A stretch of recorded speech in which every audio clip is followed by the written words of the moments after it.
Hi, I'm Brittney Ashley, your host of Breaking Norms, Building Dreams, your guide through this transformative journey in both business and life. This is your place crafted for dreamers, doers, or anyone who has been told they can't. Get ready as we challenge those narratives together. You're tuning in live to the United Public Radio Network, airing on 105.3 and 107.7 FM in New Orleans. We are streaming on all the popular platforms every Monday at 3 p.m. Eastern Standard Time. Join me for a candid and thought-provoking conversation celebrating your unique journey because you are worth it. Okay, everyone. So multitasking here today because technical issues. Why I quickly filmed and shared my screen so you'll have an introduction. But hello, Happy New Year, everyone. We are back with Breaking Norms, Building Dreams. I'm your host, Brittney Ashley, and we are broadcasting live today on United Public Radio Network and UFO Paranormal Radio Network on 105.3 and 107.7 in New Orleans. So I'm so excited to be back in 2026. I know I kind of took off a little bit there. I'm excited to have my first Monday back with Anne. How are you? I'm very good, thank you. Thank you for inviting me. I'm so excited to have you today. I'm pretty excited for our conversation. That's something I know I've been such a strong advocate for my kiddos, myself. And so I'm really excited to dig in today. I'm not going to lie, I'm a little thrown off from tech issues. I have my process. We'll just do a little introduction with you. Just let me make sure. Just let me double check things that hopefully everyone can hear me okay on live. But I'll do a little short introduction with you, Anne, and then you can kind of dig in a little bit more. And then we have all our questions that you've seen prior. But it's a very open conversation. So anything that you want to share, please share with us.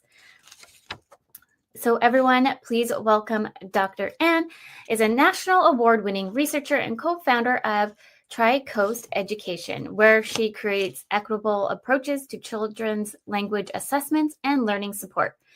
She developed a curriculum-based dynamic assessment, which is abbreviated as CBDA, during her PhD, focusing on cultural responsive and strengths-based methods, and bridges research and practice through professional development, training, and #1 Amazon best-selling children's book to raise awareness of development language disorder, and then bracket DLD. She has presented international to education's clinics and currently completing a postdoctorate fellowship at how do you say this name? Concordia University. Thank you. Continuing to advance inclusive education. I'm so excited to have you. So much. It was a great introduction. I shortened it a little bit because I know you gave me a bigger one, but I use those for social media for us. And then I try to break it down further when we do our quick introduction, but then I always leave it to you to kind of introduce yourself. Yeah, no, exactly. I kind of gave you the long version to say, you can cut back as much as you want. I just kind of wanted to give you the information, but yeah, you kind of covered it. I'm currently completing my postdoc at Concordia, and it's kind of where I did my PhD as well. And it's really awesome because my PhD, I get to bridge that entrepreneurship aspect of TRICOAST Education. So it's super, super excited. So yes, we can dive in the origin of the CBDA. We can start anywhere, really. We can go all over. We have a long list of questions. So I know, and we have an hour today. So I'm excited to dive in. Maybe we can kind of go back and you can tell us a little bit of who you are and how you began your journey. Absolutely. So I'm from New Brunswick, so the east coast of Canada. And I would say my journey really started in my master's. I did my my undergrad in sociology and psychology, so I've always really been interested in people and relationships to people. And my parents are both educators, so we always had that education background, I would say. But it was in my master's when I had the wonderful opportunity to work with Indigenous communities across Canada. So from Alberta all the way to Labrador in Eastern Canada. And it was my job to go to these communities and assess the children's literacy and language skills. Mhm. And, I was about 23, 24 at the Oh, time, wow. and it was such an amazing opportunity. It's kind of an opportunity that very few people get to do. And so I was all wide-eyed and all ears. I was so excited to learn and to learn from these community members and the children alike. And the children were absolutely wonderful. But when it got time to actually assess them, we use what we call standardized normative assessments, which basically means that these assessments have been used on many, many, many children. And they're used to identify what the children know and what the children do not know, and where do they fall in terms of whether they're typically developing, or maybe there's like dyslexia or language disorder or something like that. So that's why we want to assess the children's literacy and language. And when I was using these assessments, I realized that quickly how biased these assessments were. So I'll give you an example. So one of them, it was a vocabulary task. So you have pictures, and basically the child just has to say what's on the picture, but there's only one right answer. And so you take a child who's in a very, very remote Indigenous community, they might have a different vocabulary word, even if it's English for that word. So they would use that, for example, sturgeon instead of fish. But sturgeon is a type of fish, but fish is the correct answer. So the children would all say sturgeon. Yeah. Correct. But we had to mark it wrong because according to the test, we had to follow the rules. And so when you add those few instances together, their abilities and their lived experiences and their knowledges were not truly reflected in these assessments. And when, like I said, I was doing this, I was like, I feel like the children could have done better. But I kind of kept that to myself. And then, I'd have school personnel, I'd have teachers, resource teachers, speech linguist pathologists, classroom teachers come up to me and say, Anne, can you develop a culturally sensitive language assessment? Like I said, I was 23 at the time. Yeah. I was like, I have no idea what that means. But I was like, what's your concern? And basically they articulated exactly what I was feeling. It's like, we know that these assessments are not validated for our students, but it's all we have. And when those assessments are used on our entire school, we get about 75 to 80% of them labeled as having a language disorder, what we now call developmental language disorder, or DLD. So in reality, it's 7.5%, not 75.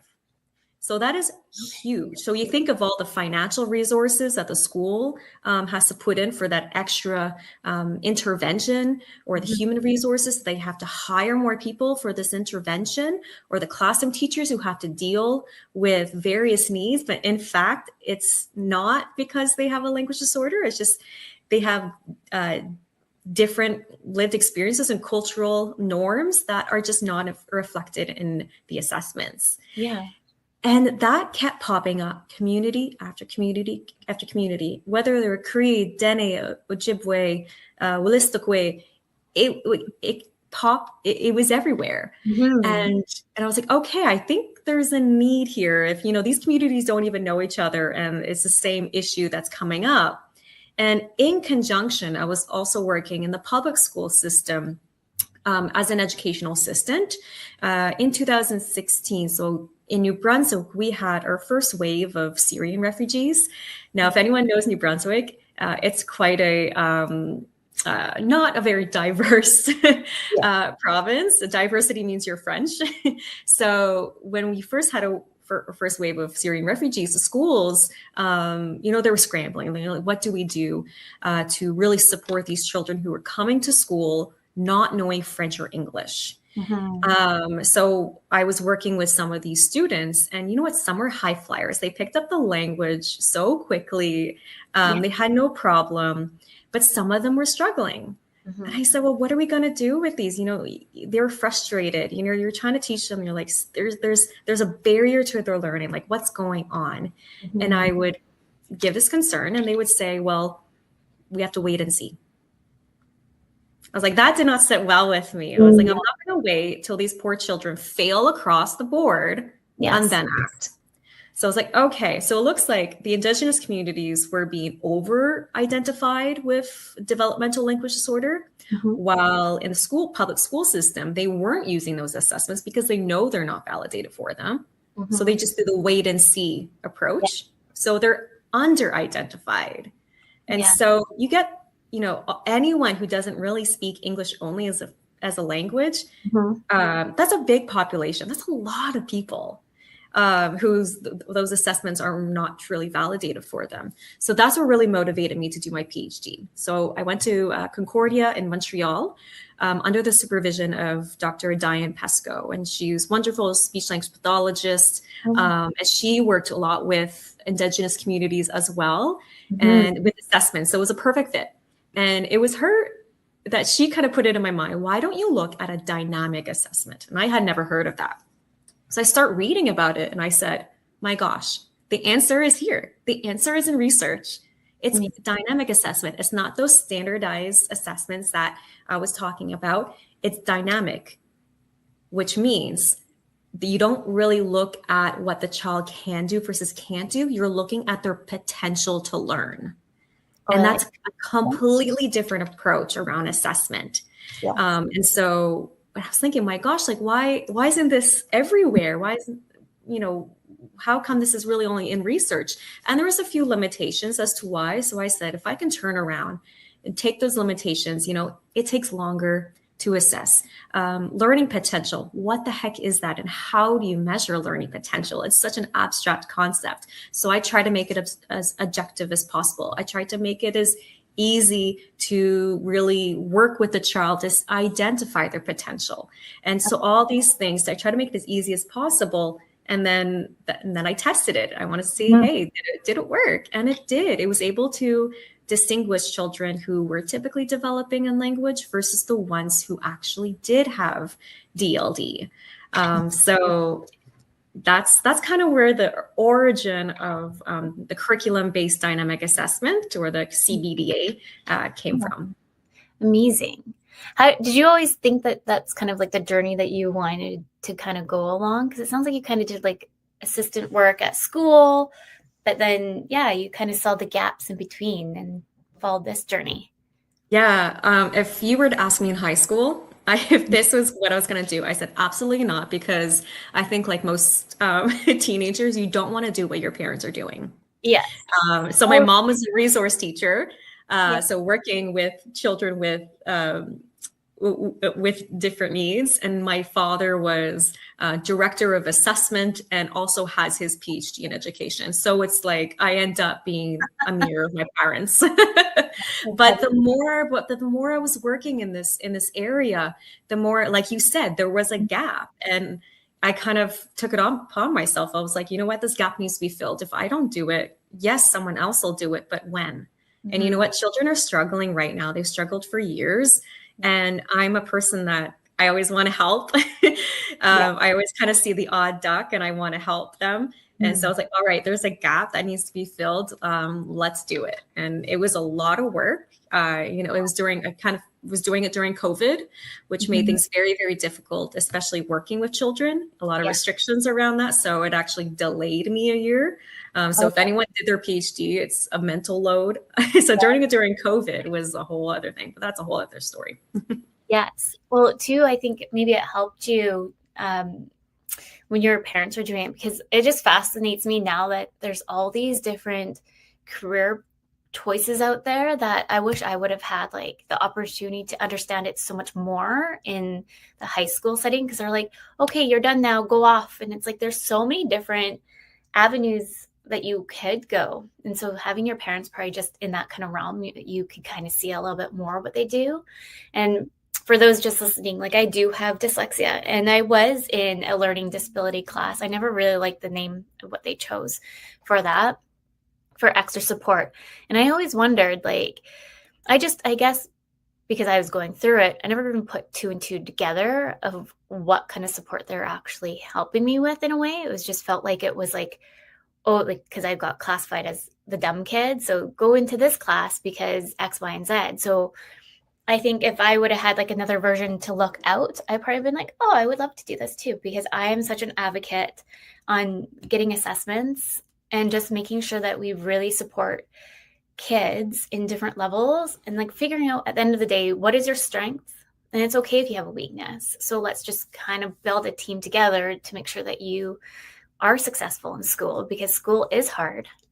So Exactly. And I think you said it really nicely. Like, everyone has strengths and everyone has weaknesses. Even as adults, we all have weaknesses. But it's identifying what are the strengths and what are the weaknesses and able to really work with the weaknesses so they can then become strengths. yes. And when you use a standardized assessment, it kind of just tells you what you, yes and no, like, did you achieve the skill or not?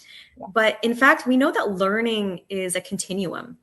It's not black and white. And so with my assessment, when we look at learning potential, we do it through actually trying to teach the child a skill. So we get to identify how they learn. Mm-hmm. And then how they learn, even if they're struggling, we can see, which strategies are working better. As an examiner, as a teacher, am I asking the question in a certain way that the child was responding better? Awesome. Mark that down. Or if I use modeling, is that working better than, offering various explanations? So you get an idea of how the child is learning, so you can get a better profile of them as a learner. That leads to more appropriate support. Mm-hmm. Yes. I'm so excited that you're here, because I love to spread the word more about it, because I find right now I've been getting a lot of pushback at the school board or school level, because I think we're doing it too young, and I don't think we are.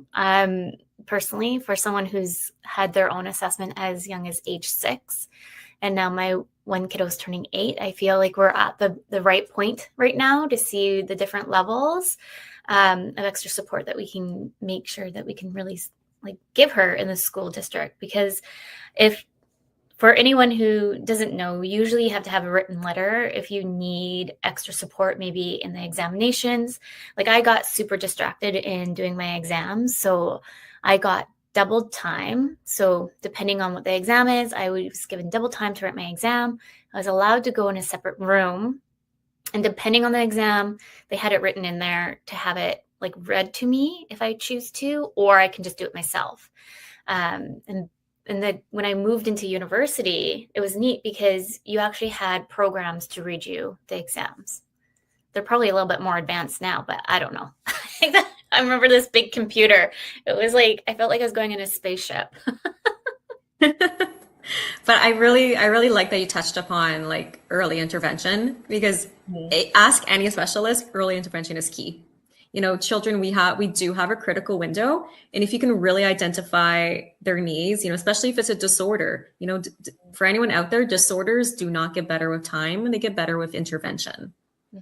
And so it's really, really important to identify them as early as possible, because that's just the way the brain works when we're young, where you can shape them a lot better when in the early years. If you don't get that support in the early years, you're more likely to struggle in the later years, and it's a lot more difficult to really have long-term success, and in that terms, in terms of behavior, employment, your social life, because language is everywhere, right? It really affects every aspect of your life.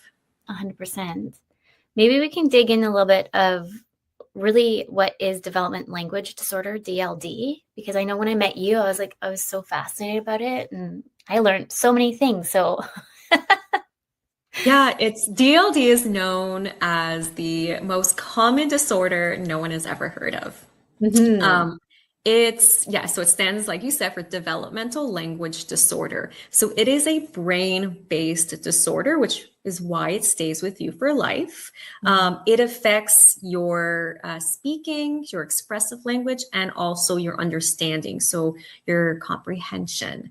So, every child is different, so it could affect them differently. Sometimes it's can affect more on the expressive than the receptive, or the opposite, or, most of the time I would say it affects them both in different variants. But yeah, so that's really what it is. It is often mistaken as other disorders, because when you think of language, if you have trouble getting your words out, you know what you want to say, but it's not coming out the way you want it to. The word order is mixed up, the grammar is off, you can't find that vocabulary word. That's frustrating. And that frustration, if you can't communicate your thoughts and feelings appropriately, that becomes exhausting. You get frustrated, and that's when the behavior can start. And a lot of children can be labeled as having poor behavior when it's actually DLD. And in fact, there was a research out there that shows that when they looked at older children who were labeled, having difficulty with their behavior, 80% of them had low language. So when you think of that, and we think of the schools, where are we putting our resources? Are we putting them for language intervention? In my experience, what we're doing is we're trying to fix the behavior. So we're trying to fix the symptom, but we're not trying to deal with the cause, which is language, which is often language. So that's why a lot of what I do now is actually trying to raise awareness, be like, hey, DLD exists, it is here.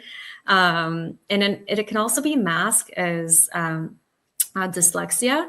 And I say that because there's actually a huge comorbidity, relationship between the two. So, dyslexia is a word processing disorder. You have difficulty reading what's in front of you. And DLD is, in terms of reading, is you have difficulty understanding the message of what you're trying to read. So imagine if you have DLD, and dyslexia, you have that difficulty reading the words themselves and then the meaning behind it. Yes. Like that is extremely, I'm trying to imagine if I had both, I would be exhausted. And a lot of children with DLD are exhausted because they are smart. I do want to say there is no relationship between, lack of intelligence and DLD. They're just as intelligent. But oftentimes children with DLD have to work twice as hard because they're trying to understand the meaning behind it, or they're trying to get their words out. So their brain is going and going and going. So at the end of the day, they are exhausted. And often we can label them as, oh, you're being lazy, or you're tired because, oh, you're not trying, but their brain, they're just burned out. So DLD is 7.5% of the world's population. So in a regular classroom, that is 2 children per classroom. That's a lot. That is a lot. That is a lot for a disorder that not many people know. Yeah. I was just going to say, because I was diagnosed with dyslexia, and we're going through like that journey for the kids. And so like I think I told you, because when you speak, I'm like, I wonder if my son has this a little bit, because like we've been working a lot with his language and speech therapy and all the things. And we've been having like such a hard time for him to switch from I to, like, he always said me versus I, and the grammar. And then it's just kind of like, oh my goodness. So I've always found this like super fascinating, because I've only ever heard of obviously dyslexia and ADHD and how they correlate. Yeah. And same with DLD and ADHD, there's a high correlation as well. So it is difficult to really decipher, what is it, and if there are correlations between, ADHD, dyslexia, and DLD, how can we really identify them and then give them the appropriate support? If we just look at them for dyslexia and ADHD because they're more well known, and they're not identified for DLD. And if they have it, all right, you're getting, support for ADHD, you're getting support for your reading. But if you don't get that language support, your intervention can only go so far. So that's why it's really, really important to look at language. Could it be language is what I always try to tell people, is to kind of keep in the back of their mind is, could it be language? I like that, because I find like, even for me, like processing, and I'm like, because I know I met you last year, and now I'm like, because we have all these different assessments coming through. So I'm like, maybe do I bring, even when I talked to the children's health unit here, they were like, I've never heard of it, like some of them. So I was like, I get really like, let me bring paperwork to you. Yeah, I mean, they might, like, the people who would know would be speech language pathologists, because that is their job. They are the language experts. I do want to say maybe there is a chance that they know it under a different name. Okay. DLD, or developmental language disorder, has only been solidified as a term since 2017. So that's 9 years. So before that, it was known as specific language impairment, or SLI. Yeah, so if you would have heard that, that's about it. They changed a little bit of the criteria of what that means based on there was like catalyse studies, what they called it is all these professionals came together, really solidified, all right, this is what DLD is. But yeah, so the term is really only 9 years old, which is a reason why we need this awareness. So everyone, whether you're a doctor, a parent, a teacher, a community member, a child, what DLD is, to really, when we think 20 years ago, not many people knew what dyslexia was, but now everyone has an idea. They might not know exactly, but they kind of have an idea of what dyslexia is. So we want DLD to have that same amount of awareness. But yeah, I agree. Because I feel like when just all the conversations I do have, right, with just doing all these different assessments, or just conversations of making sure we have some things in place before we go for the assessments, not once has it ever been brought up to me. So it's usually dyslexia, ADHD, ADD, and anxiety. So it's interesting that it's not kind of brought up in the conversation. So that's interesting. But now that now it's something you can advocate for. It be like, hey, like, have you ever considered that it could be language? That's to start a conversation. If they never considered it, then, I mean, it could be a start to, you could teach them something. Yes. Yeah. It's funny because they're always like, what do you have for me today? I think that shows you're a good parent. Well, thank you for sharing that. I love, maybe you have some input on what is kind of the age bracket, because I know like there's a lot of conversations, and I know I push back on that, but I would love to hear from you what you can kind of say on when someone, because I know you said early intervention, but what does that look like? Because early intervention can range in so many different ways. Yes, no, that's a really good fact. So I just want to say I am not a speech language pathologist, so I do not diagnose children. My assessment is more of like risk level. But going back to early intervention, that can mean so many things are different depending on your needs. I would say a rule of thumb for DLD is about age 5. In terms of diagnosing, you can give them intervention, if you see they're struggling, but before the age of 5, sometimes it's unclear whether it's a delay, which means that they just need extra help and they will catch up, versus DLD, which, will require like more long-term, more intensive intervention. So in terms of DLD diagnosis, and then trying to apply some good intervention strategies around the age of 5. So you're talking school age children, essentially, which reflects my assessment. We start at the age of 5. Okay. Yeah. And I think that's about like just starting to like, I started my daughter, for example, in before like kindergarten. They did a pre-assessment, and then I've just been piling all my documents up. So then we have like a full analysis than just like grade 1 or 2. Like I've been really advocating for us to get like these different like tutors of what they see and all the things in between, so we can get like a really good assessment when we go forward, which we're going for this year. So I'm super excited. Actually, the Métis is helping us. We got a grant for that, so I'm very appreciative of them. So we can Absolutely. actually get this going as well. But yeah, no, I'm super excited for us to talk about this because it's a conversation I think that is so important. And that's the one thing that I always advocate for as well, is that no one's stupid, that we're all worthy to be here, of whatever who you look like and your beliefs and all the things. So it's just having that space and that safe space, I think, is really important. No, exactly. It's kind of with all of my experience, working with children from diverse backgrounds, particularly like multilingual, and then you add the ones who have DLD, seeing them not get the most appropriate support, or the best practices, that's inequality right there. And I was like, that's every child deserves high quality education, whatever that may look like. And so that's why I'm doing what I'm doing, because like you said, like, everyone deserves to be seen and to be valued and to be on the same level playing field. Yes, I agree. We're already halfway through. Oh my gosh. I know. So anyone who's just tuning in, welcome to Breaking Norms, Building Dreams. We're live on the United Public Radio Network and UFO Paranormal Radio Network, 105.3 and 107.7 in New Orleans.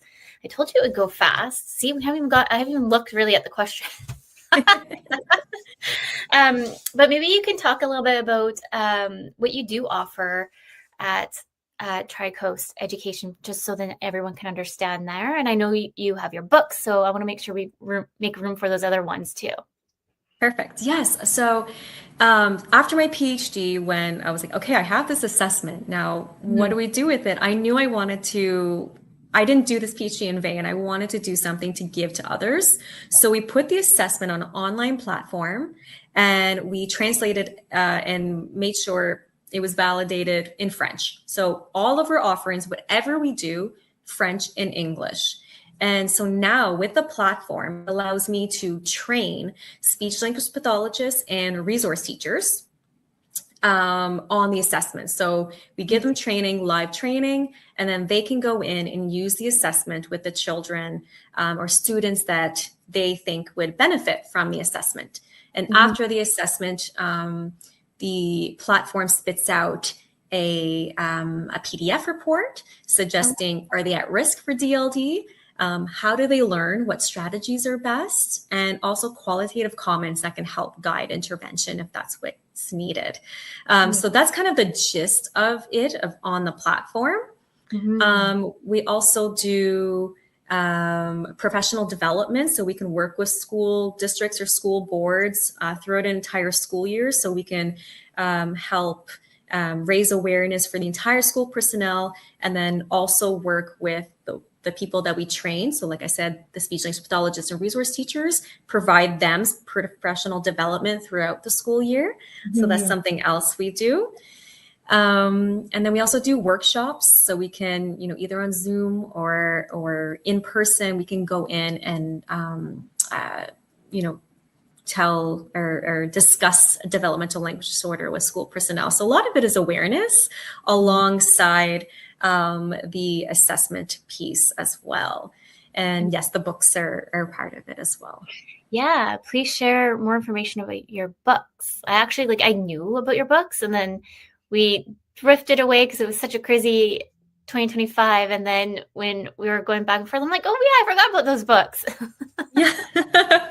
Yeah. I mean, the books, like this time last year, the books were not even on the radar for us as a company. We were, we were an assessment company. We were kind of serious. And then it was a person on our team. His name is Robin. He is a wonderful illustrator, as something that he's done in the past. He said, and he's like, you keep saying you want to raise awareness around DLD.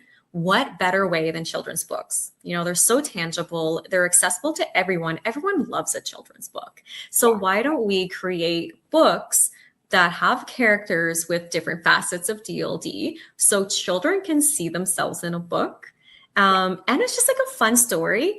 And based on my education experience, we can add some teachings in there that can help children. And so I love these books. We have 2 out, and the third is will probably be out at the end of February. So the first one is called Drew and the Magic Pencil, and the second one is called Lily and the Magic Notebook. So you see there's like this magic theme, and spoiler, the magic is the learning potential. So it's kind of like a hidden message. So each book, the character, so Drew, he has more on the expressive side. So he has to tell a story at a forest festival, but he knows he doesn't get the words out right. So he finds a magic pencil and realizes that, oh, I can draw really well with this magic pencil. Then he realizes, oh, like with my drawings, I think I can get my story out in a way where people can understand me. And this is a way that, you know, it is right for me. So it shows that, you know, we can use drawing, which is something that like a strategy that is used in therapy. We use drawing a lot. And so use those drawings, you know, to build your language skills, but also use this as support. And so Drew gets to tell a story with these drawings, and everyone loves them. And for Lily, she has to plant trees for the forest to grow for years to come. So they are forest creatures. So Drew is a dandelion, Lily is a ladybug. That's so nice. Yeah, so there's this little like forest environmental sub-theme that is quietly talked about in the book as well. But Lily has difficulty understanding. So when she is given multiple steps at once, she gets confused and overwhelmed, and she ends up doing the wrong thing and then gets accused of not listening, which is very common for people with DLD. It's like, you weren't listening, but it's like, no, I just was confused. And so Lily is given a magic notebook, and she learns that she can write the steps down in order to help her organize her thoughts. And in conjunction, she learns how to advocate for herself. So, you know, we always say, you know, if you don't understand, just raise up your hand and say, hey, I don't understand. That's a big ask, especially if you have difficulty speaking. So in this book, we actually give you concrete examples on what you can say. So Lily will say, can you repeat that, please? You know, so you know, if a child with DLD is reading this and say, okay, now I know what to say in class if I'm struggling. So all the books, both of them have mantras. So Drew is breathe, wait, take your time. The words will come. You'll be just fine. So even with children who have ADHD, I've had a lot of parents buy this book for children who have ADHD because it helps them regulate, you know, calms them down. It's like, all right, now breathe, wait, you take your time. Okay, now we're good to go. Because we know children can't learn if they're not regulated. Yeah. So regulate, self-regulate, and then we can learn. So all these books, they have everything is extremely intentional in these books. And at the end, there's a call to action. I think that's just the educator in me. I'm like, okay, now that we read a book, now let's reinforce it, do an activity. So with Drew, it's like, get your magic pencil and, you know, draw your story and tell that story to your family and friends. They'll love it from the beginning to the end. And then Lily, there's a little magic notebook at the end where you can write or draw the steps or something you'd like to do, like bake cookies or something like that. So yeah. Well, thank you for sharing. I love that how you do have a book to go with it, because I think that helps on like the education, even for parents too, right? Yeah, exactly. And our books are in English, French, and Spanish as well. So we want to kind of, you know, try to get these books out there in the masses. So because at the end of the day, I want children to be seen in a book. There's really not many books out there that focus on DLD specifically. So this might be the first introduction that children with DLD can have. And even if their child is typically developing in language, it builds empathy. To see like, okay, just because this child is speaking a little differently, it doesn't mean they're weird. It just means maybe they have DLD and they're trying really hard. Yes. Oh, I like this. And the pictures are stunning. With the Yeah. That's I mean, that's all Robin. He's wonderful. He really wanted the drawings to be vibrant, they are. very attractive. And as we do more books, they become more sophisticated, and there's a Yeah. few like things you can see in the background. So if you want to do guided reading with your child, you're asking them questions about the book. There's so much going on in the background that you can discuss to kind of promote literacy and language within, just what can seem like a simple children's book can actually be very, very rich in multiple ways. I love that. No, it's stunning. Like when I remember when we were first talking and I came across the books, I'm like, oh, I love like the colors and everything about it. Like, I know I want to read it. Amazing. And then you have it looks like you have some PDF downloads as well on your website too.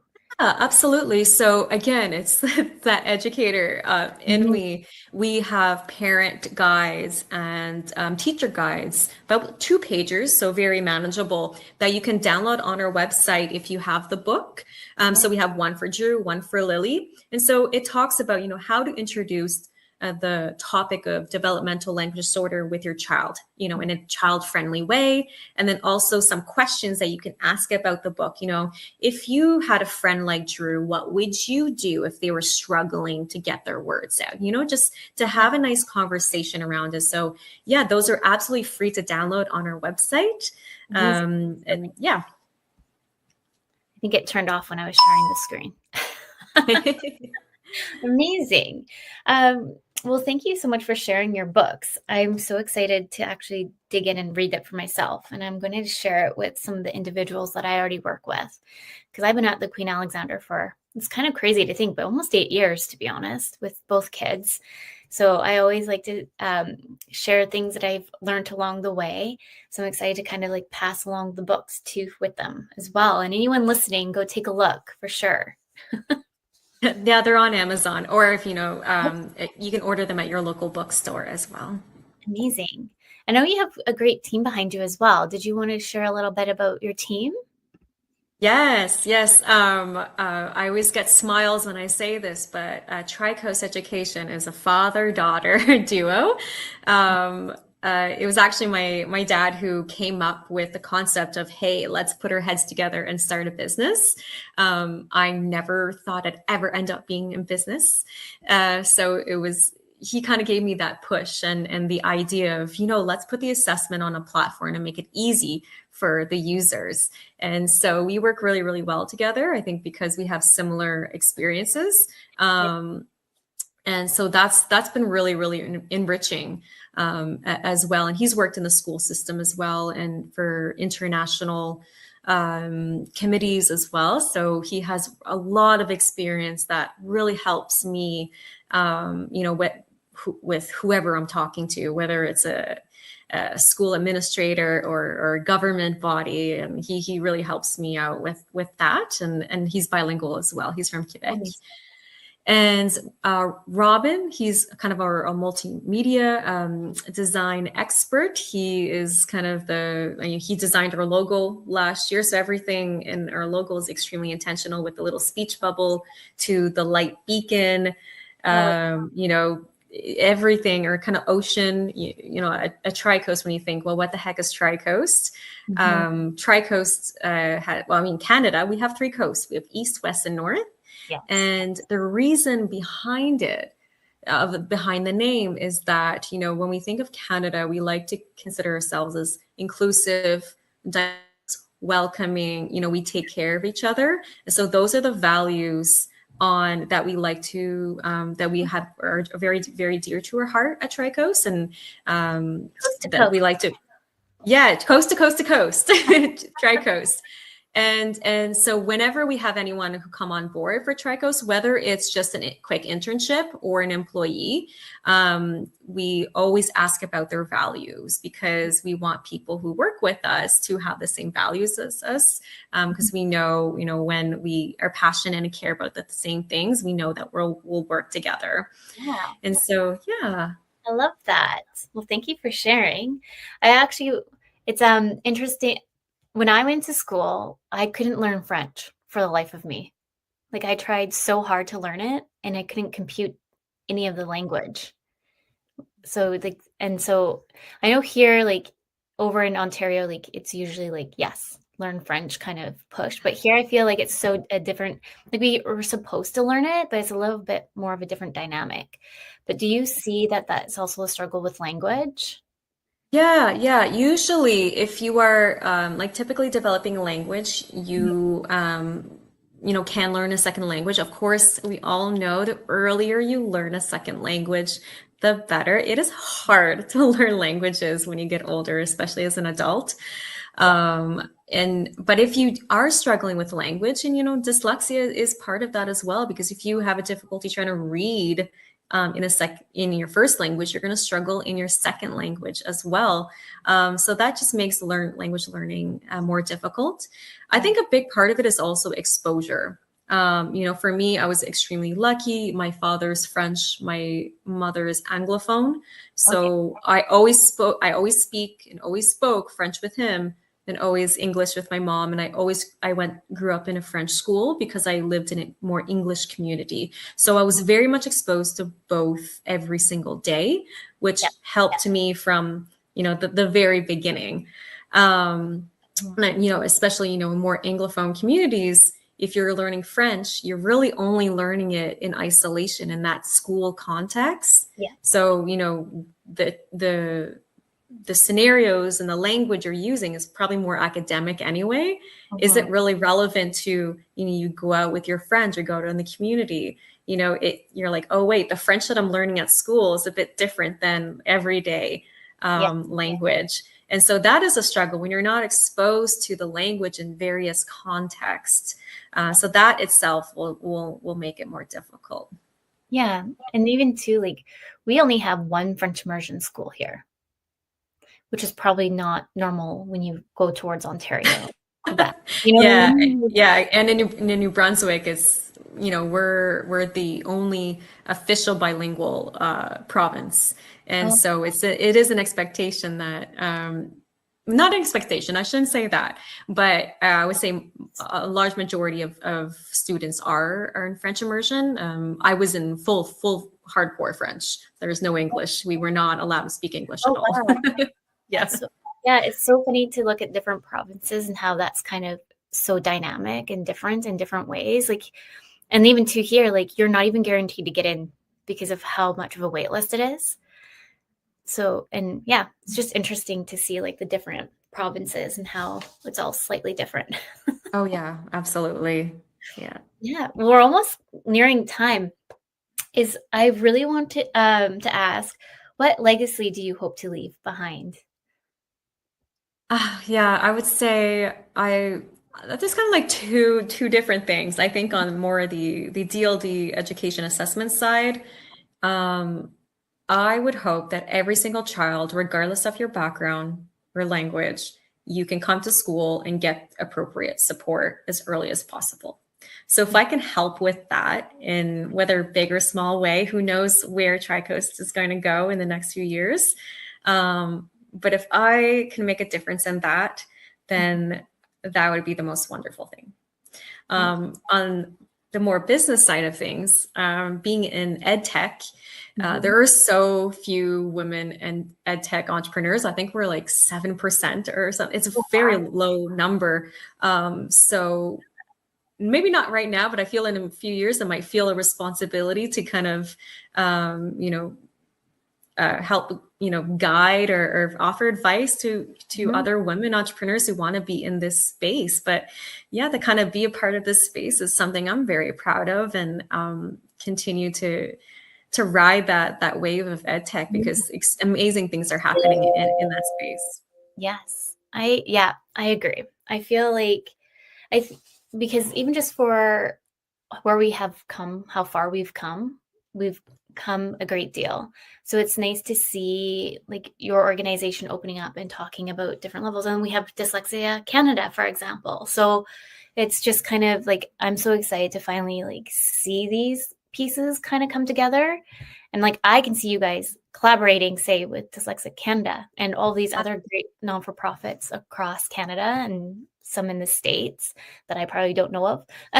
Yeah, absolutely. That is a goal, right? It's like we're stronger together. And I Yeah. know in terms of nonprofits for DLD, there's an international organization called Rattled, so raising awareness for developmental language disorder. So if you go to rattled.org, so radld.org, there's that international committee, but in Canada, we have one as well. And in the States, there's one as well. So different countries kind of have their own, and, it is not for profit. And I know for Canada, we meet once a month. And so, so anyway, it is open to anyone who wants to learn more or has resources to share. And so, so it's starting.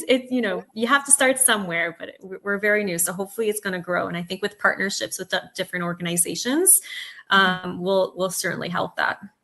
Absolutely. Well, I'm excited for you and your whole team and your dad. I love that you guys are working together. Yeah, we get that a lot. But it's funny because we have the same last name. So we always have to say father, daughter, like not married. Oh, yeah. Yes. Oh my goodness. Any last minute, like where everyone can find you? I know we have your website here, but maybe we can regroup on where they can find you. Any last minute thoughts before we kind of wrap up today? Yeah. I mean, like I said, the part of what we do is raise awareness. So even on our socials, we're still raising awareness. We're on Instagram, so look up TRICOAST Education, Facebook, same thing, LinkedIn. We also have a newsletter that, we get 4 times a year, but it's packed with good information and free resources. So whether you're a clinician, speech language pathologist, teacher, or parent, there is something for you. So we encourage you to go on the website and sign up for the newsletter. It should be a little pop-up. And just be part of the TRICOAST community. There's so many good things coming up, like our 3rd book is going to come out, and our 3rd character, Sammy Salmon, is going to be the hero of that story. So if you're interested in learning when that's going to come out, you certainly follow us on our socials. It's going to be there. And we still try to give tidbits and little different campaigns on how to raise awareness. Not only what we're doing on the daily, but we're still trying to raise awareness on our socials as well. Love it. And I know, Heidi, you've been like messaging us. Thank you for listening. My brain being back into the groove of things only wants to like focus on the conversation. Tech issues today. My brain's like even more like, can't pivot. It's all good. You did great. Well, I'm so excited that you came on the show today and just shared so much about who you are and on development language disorders, because I think that's something like such a passion of mine to kind of have this as an open field so we can have more conversations on dyslexia, ADHD. And when I found out about DLD, I was like, yes, you're coming on the show. No, so exactly. Right here. I just wanted to say thank you. And it was so nice speaking to you before and getting to know you, as a learner and your struggles and your, life as a student and how you are overcoming your difficulties as well. So it's nice to know that, you truly understand the need for something like this. So thanks for your empathy and understanding. Yeah, thank you. And then any parent out there listening, just say, question if your kids are feeling like they're struggling, just get curious and start asking curious questions and ask why. And sometimes you can just Google things and you find great programs like ANT's website and all of these things. There's a community out there. I know there's so many Facebook groups, but always try to dig a little bit deeper when sometimes you get a pushback on the school boards, school districts, because they're interesting sometimes. We have some ways to go. I'll leave it at that. But with that, thank you so much for coming on the show and all our listeners. Please tune in to Breaking Norms, Building Dreams next week. And a big thank you to United Public Radio Network and UFO Paranormal. Now, can't even talk right now. UFO Paranormal Radio Network. And with that, everyone, remember your journey is unique and your worth is unquestionable. Thank you.